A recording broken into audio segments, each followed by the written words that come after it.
할렐루야. 우리에게 오늘 주신 하나님을 찬양합니다. 오늘 하루 하나님을 찬양하며 하나님께 영광 돌리는 하루를 살아가시기를 축복합니다. 기도하겠습니다. 아버지 하나님 감사합니다. 간밤에도 우리를 지켜주시고 또한 잠을 자게 하셨다가 이 새벽에 깨워주셔서 하나님 앞에 예배케 하심을 감사합니다. 하나님, 오늘도 이 예배를 통해서 하나님 앞에 영광 돌리는 삶을 살겠노라고 다짐하며 하나님께 순종하는 삶을 살아가기를 원합니다. 하나님, 죄악 많고 부족한 우리들을 지켜주셔서 하나님의 품 안에 안아주시고 또한 장중에 붙들어 주셔서 인도하여 주시옵소서.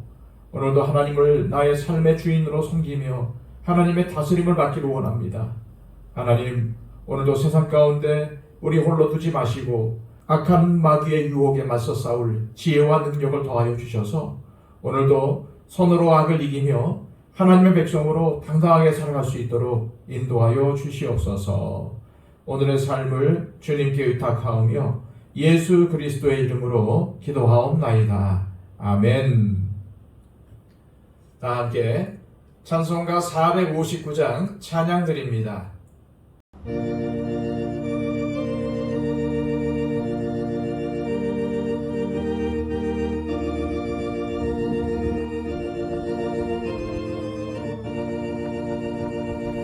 누가 주를 따라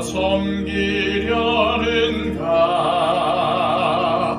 누가 죄를 떠나 주만 따를까? 누가 주를 섬겨 남을 구할까? 누가 주의 뒤를 따라가려나? 부르심을 받아 주의 은혜로 주를 따라가네. 주만 따르네. 세상 영광 위에 다름 아니요. 크신 사랑 인해 주만 따르고 주가 내려주신 은혜 힘입어 주의 뒤를 따라 힘써 일하네. 부르심을 받아 주의 은혜로 주를 따라가네. 주만 따르네. 환난 핍박 많고 원수 강하나 주의 용사도 힘이 강하니 누가 능히 이겨 넘어뜨리랴? 변함없는 진리 승리하리라.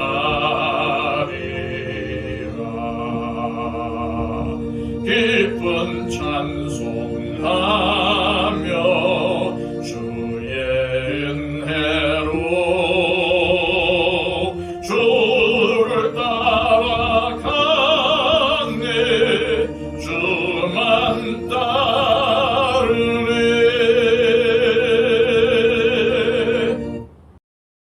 이 시간 우리에게 주시는 하나님의 귀한 말씀은 구약성경 잠언 17장 8절과 9절 말씀입니다. 구약성경 929쪽입니다. 뇌물은 그 임자가 보기에 보석 같은즉 그가 어디로 향하든지 형통하게 하느니라. 허물을 덮어주는 자는 사랑을 구하는 자요, 그것을 거듭 말하는 자는 신한 벗을 이간하는 자니라. 아멘.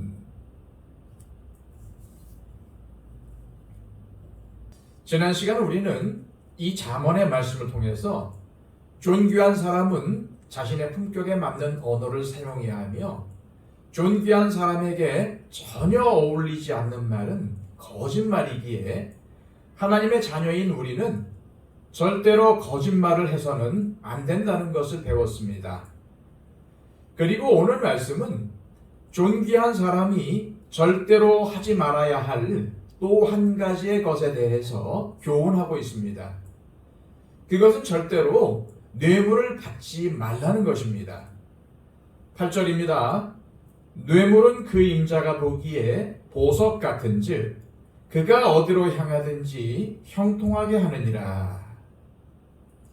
이 말씀은 얼핏 들으면 뇌물을 긍정적으로 생각하는 것처럼 여겨질 수 있습니다.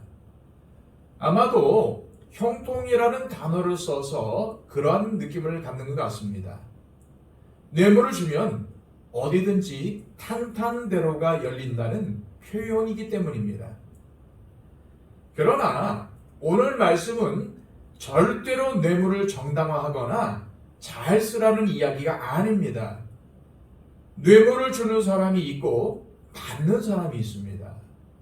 그런데 오늘 말씀은 뇌물을 주는 사람이 아니라 받을 가능성이 많은 사람에게 주는 역설적인 교훈입니다. 뇌물은 뇌물을 받는 사람의 마음을 흔들리게 하고 판단력을 흐리게 만듭니다.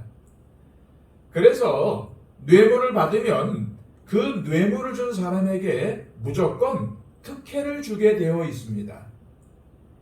이처럼 뇌물은 사람의 마음을 움직이고 결정을 뒤집을 수 있을 정도로 힘이 있다는 것입니다. 사실 이러한 힘이 있기 때문에 뇌물은 받지 말아야 합니다. 뇌물의 힘은 절대로 정의롭거나 공정하지 않기 때문입니다. 사람이 언제 뇌물을 줍니까? 절대 순리대로 공정하게 되는 곳에는 뇌물을 주지 않습니다. 순리를 거슬러 불법, 불의, 부정한 일에 뇌물을 사용하게 되지요. 또한 뇌물은 인간의 탐욕을 가장 수월하게 채워주는 데 사용이 됩니다. 뇌물을 받으면 옳지 않은 줄을 알면서도 뇌물을 준 사람의 요구를 거절하지 못하게 됩니다. 뇌물은 사람을 사로잡습니다. 그리고 뇌물은 결국 악한 일을 이루게 합니다. 결국 사람을 죄짓게 만들고 발각이 되면은 뇌물을 주는 사람과 받은 사람의 인생을 파멸시키는 올무가 되는 것입니다. 지난 시간 7절에서 존귀한 사람은 거짓말을 하는 것이 품격에 어울리지 않는다고 했지요. 마찬가지로 존귀한 사람에게는 뇌물이 어울리지 않습니다. 뇌물은 오히려 존귀한 사람에게 치욕이 됩니다. 여기서 존귀한 사람은 문자적으로 왕국에 있는 사람을 뜻하지만 영적인 안목에서 보면은 만왕의 왕이신 하나님의 자녀들을 뜻하기도 합니다. 따라서 하나님의 자녀인 우리에게 뇌물은 절대 어울리지 않습니다. 하나님의 백성이 혹시라도 뇌물을 받게 되면은 품격을 완전히 잃어버리는 것과 같습니다. 그러므로 우리 그리스도인들은 뇌물이 마귀의 올무인 줄 알고 단호히 물리쳐야 합니다. 잠언 말고도 성경에는 뇌물을 조심하라는 말씀이 또 있습니다. 출애굽기 23장 8절입니다. 너는 뇌물을 받지 말라. 뇌물은 밝은 자의 눈을 어둡게 하고 의로운 자의 말을 굽게 하느니라. 또 이사야 5장 23절입니다. 그들은 뇌물로 인하여 악인을 의롭다 하고 의인에게서 그 의를 빼앗는도다. 뇌물은 마치 에덴 동산에 선악을 알게 하는 열매같이 우리를 현혹할 수 있습니다. 보암직도 하고 먹음직도 하고 보석처럼 아름다워 보여도 그것은 우리를 망하게 하는 마귀의 올무인 줄 알고 단호히 물리쳐야 합니다. 계속해서 9절 말씀입니다. 허물을 덮어주는 자는 사랑을 구하는 자요 그것을 거듭 말하는 자는 친한 것을 이간하는 자니라. 그런데 여기서 오해하면 안 됩니다. 허물을 덮어준다는 것은 맹목적인 사랑을 말하는 것이 아닙니다. 다시 말해서 잘못을 보고도 못 본 채 해준다는 말이 아니라는 것입니다. 예를 들어서 친한 친구가 불법을 저지르고 있는데 그것을 보고도 못 본 채 하고 친구를 옹호한다면은 죄악에 동조하는 것과 같지 않겠습니까? 그러므로 여기서 허물을 덮어준다는 것은 잘못을 일깨워주되 그의 허물을 이해하고 용서해 준다는 뜻입니다. 다시 말해서 관용의 태도를 의미합니다. 예를 들어 자녀의 잘못을 보고 회초리를 들어서 자녀의 잘못을 깨우쳐 주었으나 바로 자녀를 안아주고 맞은 것을 싸매어주는 부모의 심정과 비슷합니다. 허물을 덮어주는 것은 이러한 사랑으로 하는 것입니다. 잘못을 바로 잡아주는 것도 사랑입니다. 이와 반대로 다른 사람의 허물을 자꾸 들춰내는 사람이 있습니다. 덮어주어도 될 일을 일부러 다 까발리는 사람을 말합니다. 그런데 이것은 사랑이 아니라 시기, 질투, 미움에서 비롯된 것입니다. 잘못을 바로잡아 주려고 옳은 말을 하는 것은 사랑에서 비롯된 행동이지만 상대방을 시기하고 질투하여 덮어주어도 될 것을 일부러 들춰내어서 일을 크게 만드는 것은 미움에서 비롯된 것입니다. 겉으로 보기에는 두 행동이 비슷해 보여도 동기가 완전히 다른 것입니다. 똑같은 행동이지만은 사랑으로 한 것일 수도 있고 미움으로 한 것일 수도 있다는 말입니다. 저와 여러분들은 이웃에 대해서 어떠한 태도를 가지고 있습니까? 모든 것은 마음의 동기에서 비롯됩니다. 사랑으로 한 것이냐 아니면 미움으로 한 것이냐. 앞서 언급한 뇌물도 비슷합니다. 어떠한 동기에서 한 것이냐에 따라 똑같은 물건이 뇌물이 될 수도 있고 선물이 될 수도 있습니다. 뭔가 이득을 바라고 준 것은 뇌물이지만 아무런 대가를 바라지 않고 순수하게 준 것은 선물이 됩니다. 뇌물인지 선물인지는 어떠한 마음으로 준 것인가가 결정하는 것입니다. 우리는 하나님께 존귀한 사람으로 부르심을 받았습니다. 왜냐하면 우리는 하나님의 거룩한 자녀요 성도이기 때문입니다. 우리는 어떠한 마음과 태도를 가지고 있습니까? 나의 마음과 태도가 거짓을 향하고 있습니까? 아니면 진실을 향하고 있습니까?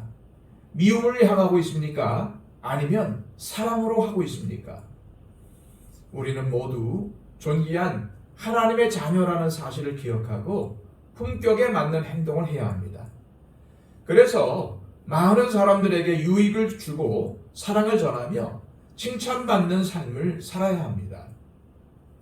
이 시간 기도하실 때 하나님 아버지, 우리가 다름 아닌 하나님의 존귀한 자녀라는 사실을 항상 기억하며 하나님의 자녀의 품격에 맞는 행동을 하게 하옵소서. 이웃에게 선을 행함으로 유익을 끼치고 무엇보다 우리의 아버지이신 하나님께 영광을 돌리는 삶을 살게 하옵소서. 기도하시기를 바랍니다.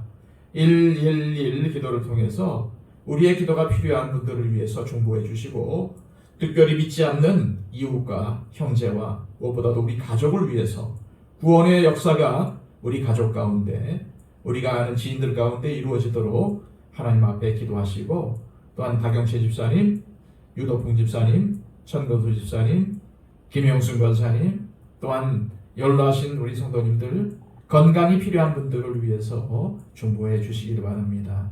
우리 선교사님들을 위해서, 또 이 나라 이민족을 위해서, 전쟁 없는 평화 통일을 위해서, 또한 온 세계 가운데 고통을 당하고 있는 민족들과 나라들을 위해서 기도해 주시기를 바랍니다. 그리고 또한 한국교회와 우리 더 처치를 위해서 중보해 주십시오. 다 함께 기도하겠습니다.